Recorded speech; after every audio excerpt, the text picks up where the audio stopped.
Hello, my name is Brendan Rooney and my partner is Mike Dobrin. We are presenting our presentation on contemporary Native American powwows and the presence of hope through the novel There by Sharapo tribe member and author Tommy Orange. One of the things I love about this novel is that Tommy Orange centers the story around a powwow in the Oakland Coliseum where the Oakland A's play. Many feel the powwow could be interpreted as symbolic of a massacre, reflecting the senseless violence suffered by Native Americans and their history of oppression. However, I feel it's a sense of unity also.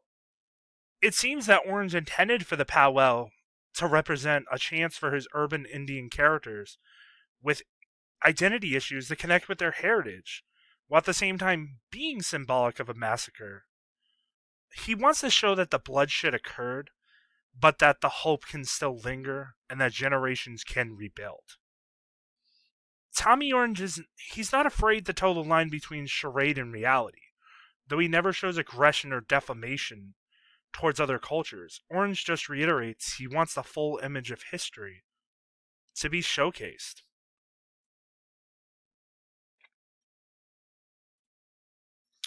Leading to the question of blind reality versus heartbreaking truth.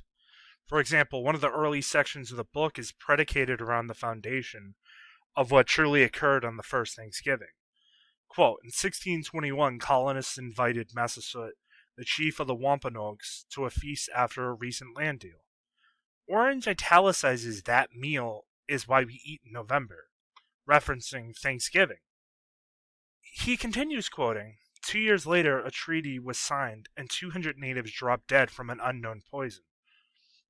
However, the truth we were taught in class and through upbringing was everything was fine and dandy. It raises the notion, why is censorship of historical accuracies triggered in regards to great human atrocities? Alas, glimmers of hope can be found through the muddy trails of ragged history.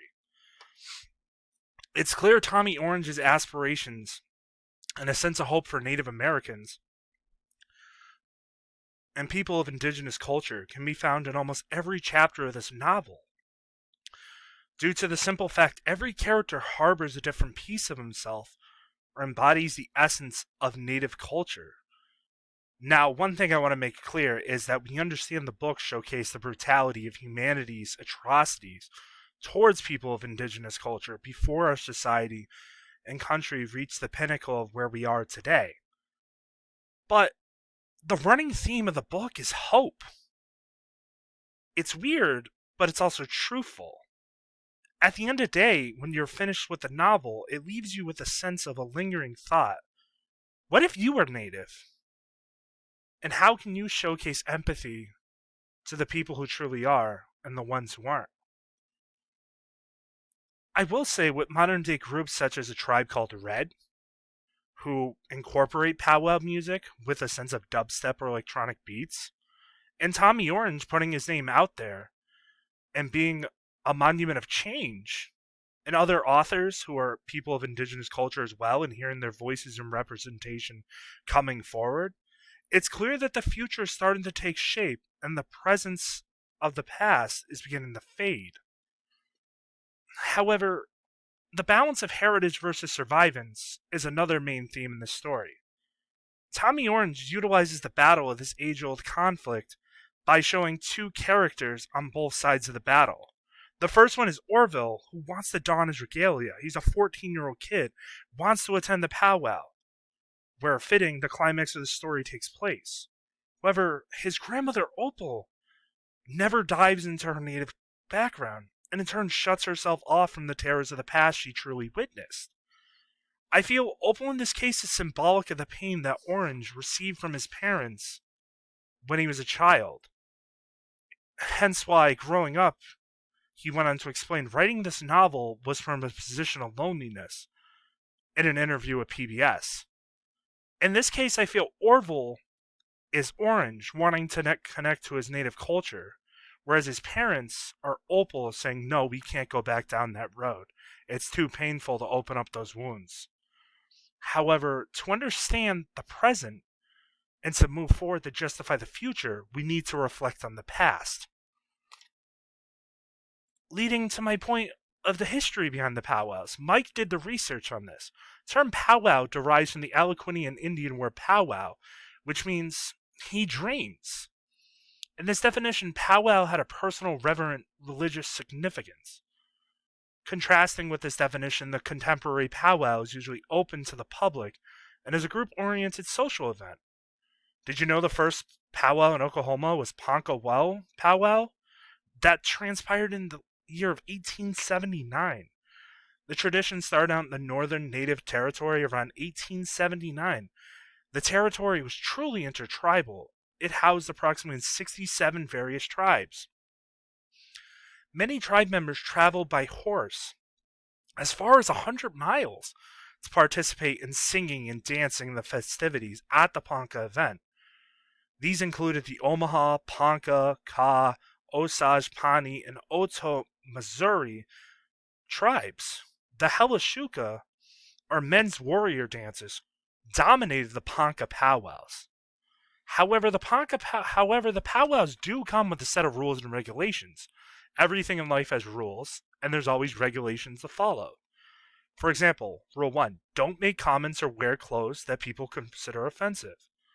Rule 2, don't break the circle. It symbolizes a never-ending world. Rule 3, stand up during the opening ceremony. Shows respect.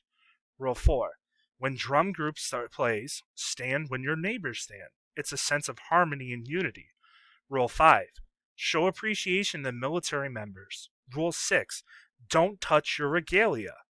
Rule 7, you need to ask permission to take photos.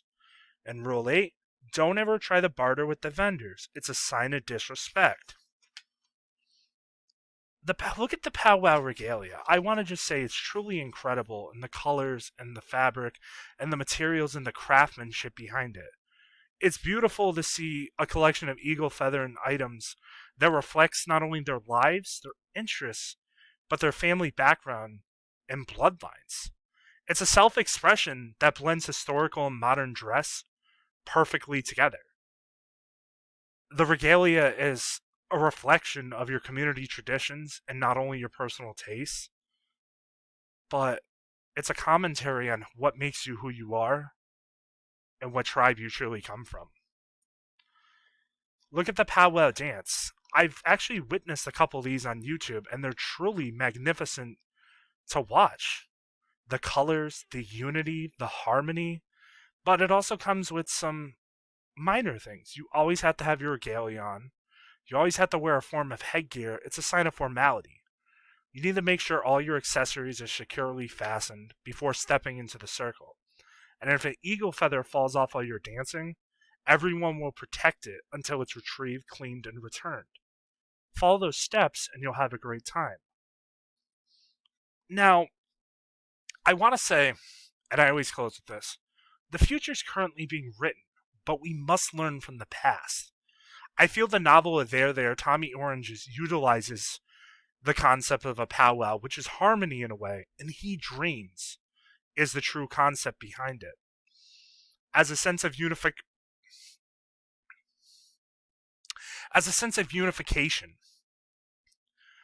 Nothing we can do can change the past, but everything we do changes the future going forward. So, I feel my main thing I want to leave students and faculty with is walk away with the feeling of knowing a hopeful presence for any culture, and in this case, people of indigenous cultures, will always be on the horizon. Tommy Orange explains that There is a love letter to the city of Oakland, but it's also a guide and also a reflection of what it means to be Native in our modern day society. You know, Tommy Orange could be a main component and foundation to help rebuild the Native culture going forward while reflecting on the atrocities and the malice that occurred. It makes you think. One word can make a story. One choice can motivate action.